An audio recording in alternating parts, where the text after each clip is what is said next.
Alarms have been going off for years about identity theft. So prevalent, so hard to stop, and so lightly punished, law enforcement experts say it replaced the illegal drug trade as the quickest and easiest way to get cash for criminals.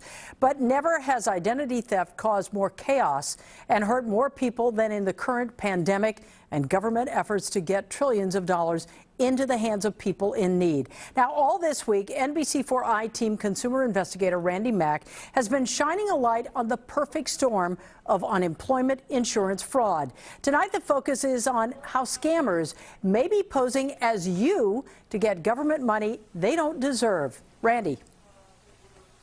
Colleen, we've been talking about it, and the experts tell me that identity thieves essentially are responsible for filing millions of unemployment claims nationwide, responsible for stealing billions of dollars from unemployment insurance agencies all across the nation, but no state has been hit more or hit harder than, of course, California, where the state's unemployment system has really been targeted both globally and domestically by identity thieves.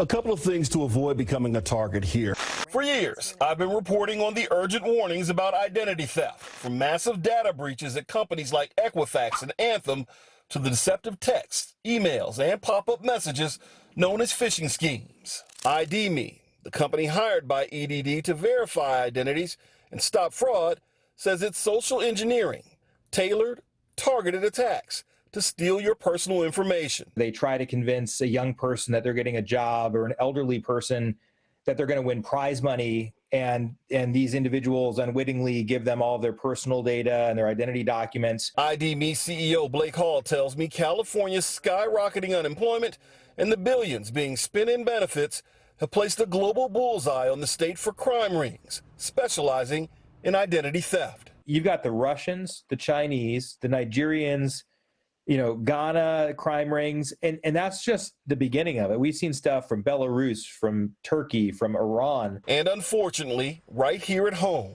Back in September, the I-Team reported on dozens of arrests in Beverly Hills. People charged with using stolen identities to apply for and receive millions in unemployment insurance, spending the cash in lavish luxury shopping sprees along Rodeo Drive.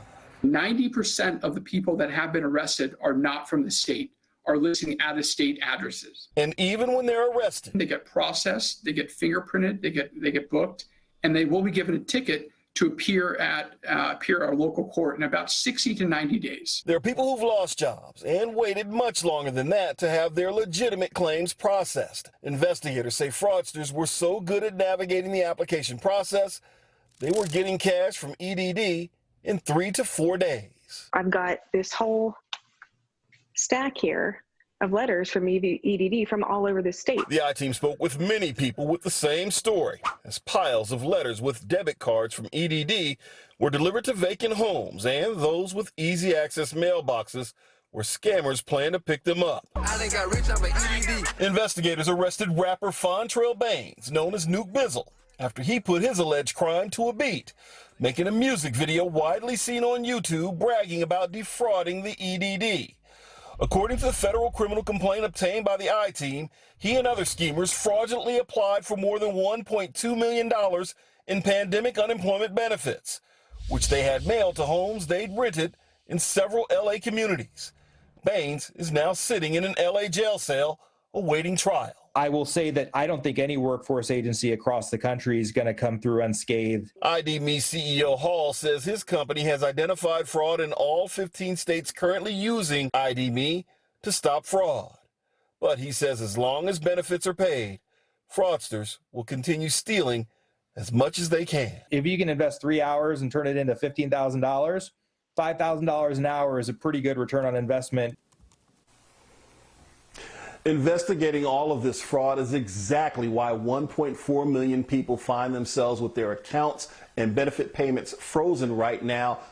In some cases, they haven't received a check for an entire month. Tomorrow, we're going to explain what's being done now to verify exactly who's getting paid and how to stop this or prevent it from happening again.